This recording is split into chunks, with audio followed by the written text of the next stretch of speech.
همین لحظه، همین دقیقه، همین ثانیه ها برای من خیلی خوشحال کننده است.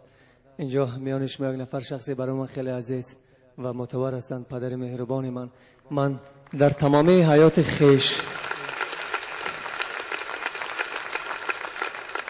و اگر 30% در زندگی برای زنده ماندن، برای ایجاد کردن کوشش و تلاش کردم، 70% دیگر برای افتخار پدرم بود که شاید در یک کنج، در یک کنار نفری میگوید فلانی پدر من با افتخار میگوید که فرزند من است و من خیلی افسوس میخورم که امروز پدر من به یار آمدن، با حال دلافگار آمدن، ولی به هر صورت خوش آمدن، قدمشان بالای دیده.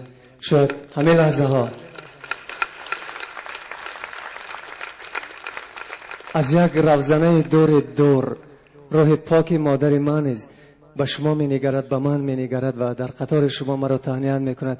نمیدانم من از تو راضیم ای مادر من، ولی آیا تو از من راضی؟ و این سرود برای شما.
در می آید امروز کو مادری جگر سوز، پدر می آید امروز کو مادری جگر سوز.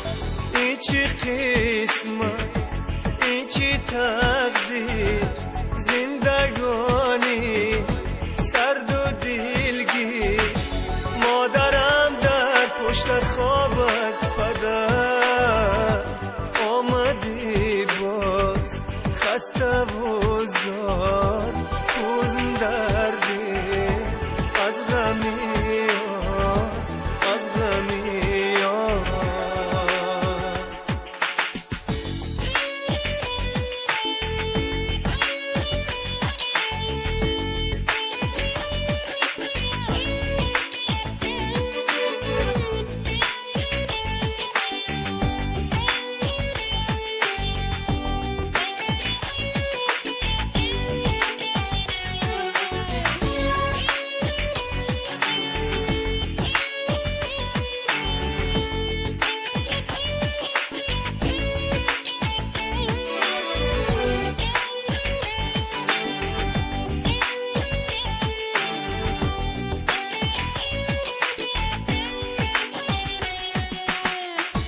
بالای دیده جایم من میمیرم برایم، بالاست از دنیا یک کف مرا دعایم.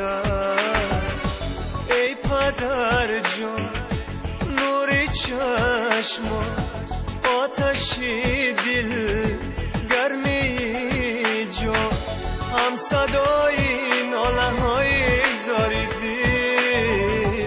زنده باشی در دل من ای چراغ منزل من، منزل من.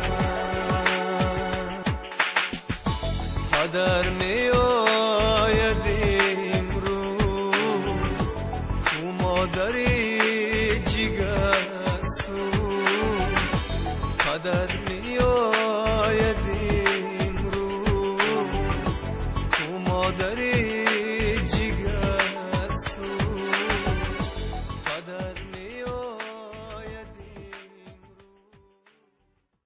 تشکر میکنم.